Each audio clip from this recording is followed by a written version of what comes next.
On voulait vous présenter le tabouret à roulettes. En fait, le tabouret à roulettes, quand on travaille avec des enfants, c'est vraiment un outil qui est indispensable. Le fait de pouvoir s'asseoir et d'être à la hauteur des enfants, ça nous évite beaucoup de flexion au niveau du tronc. Aussi, ça nous donne une grande liberté de mouvement. Puis en plus, on peut se déplacer et faire des cours de placement. Il existe plusieurs modèles de tabouret à roulettes.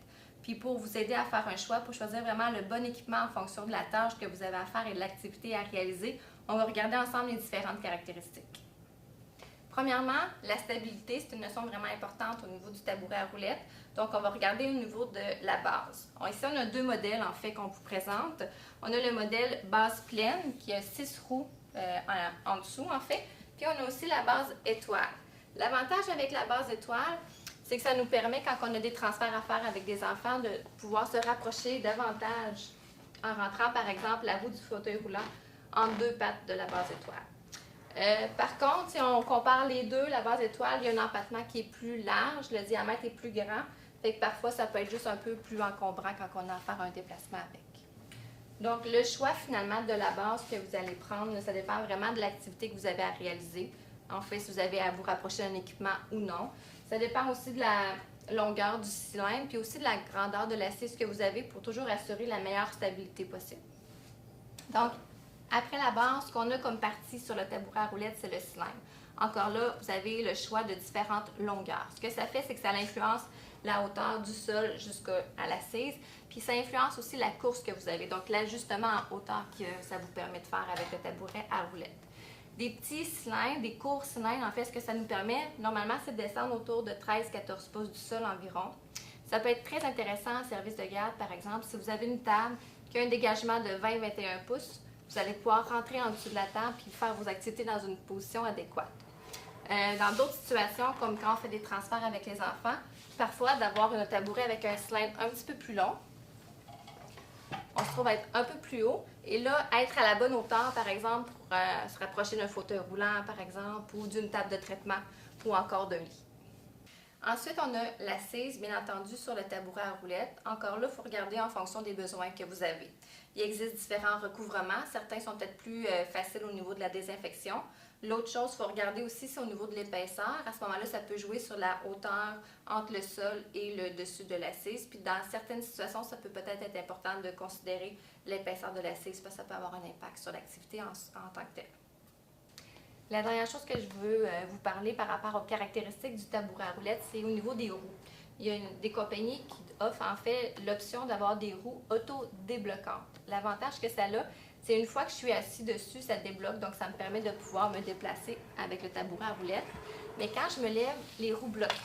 Et à ce moment-là, le déplacement il est beaucoup moins fluide. Il y a une résistance qui se fait au niveau du tabouret à roulettes. L'avantage que ça a, c'est quand j'arrive pour m'asseoir, mais j'ai beaucoup moins de chances que le tabouret à roulettes se déplace quand je m'assois. Donc, ça peut améliorer en fait ma sécurité. Puis l'autre chose, c'est si je travaille avec des enfants, exemple en service de garde, mais ça peut être intéressant parce qu'il peut être un peu moins attrayant pour les enfants de jouer avec. Une chose très importante quand on a un équipement qui est mobile sur roulette, c'est de respecter des règles de sécurité. Premièrement, on vous suggère fortement, quand vous asseyez sur le tabouret à roulettes, d'y aller vraiment tranquillement. Vous vous assurez qu'il est toujours au même endroit quand vous asseyez. Aussi, de toujours garder vos pieds au sol pour avoir une grande base et une meilleure stabilité. Ne pas mettre, s'il vous plaît, vos pieds en dessous ici comme ça parce que ça pourrait augmenter votre instabilité. Aussi, de mettre votre poids le plus de façon répartie au niveau de l'assise. C'est sûr que si vous concentrez votre poids sur le bout, vous risquez de basculer. L'autre chose, c'est si vous faites un déplacement avec le tabouret à roulettes, juste vous vérifiez, vous assurer que vous avez l'espace nécessaire pour le faire. Toujours l'utiliser aussi sur un plancher qui est droit, qu'il n'y a pas de dénivellation, qu'il n'y a pas de seuil, puis il n'y a pas de joint non plus. Et dernière chose, en fait, c'est que si vous avez un déplacement à faire, juste de vraiment y aller tranquillement en vous déplaçant avec vos jambes et surtout ne pas vous donner d'élan parce que c'est là que vous pourriez faire une culbute.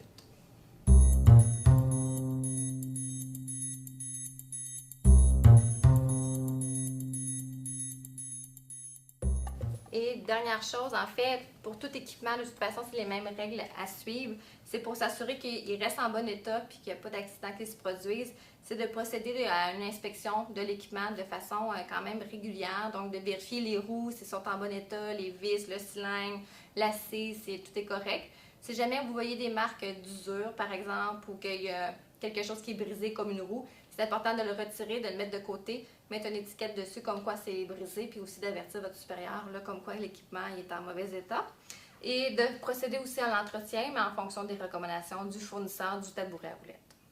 Comme vous avez pu le constater, en fait, il y a plusieurs caractéristiques dans un tabouret à roulettes qui peuvent venir influencer le choix de l'équipement que vous allez prendre.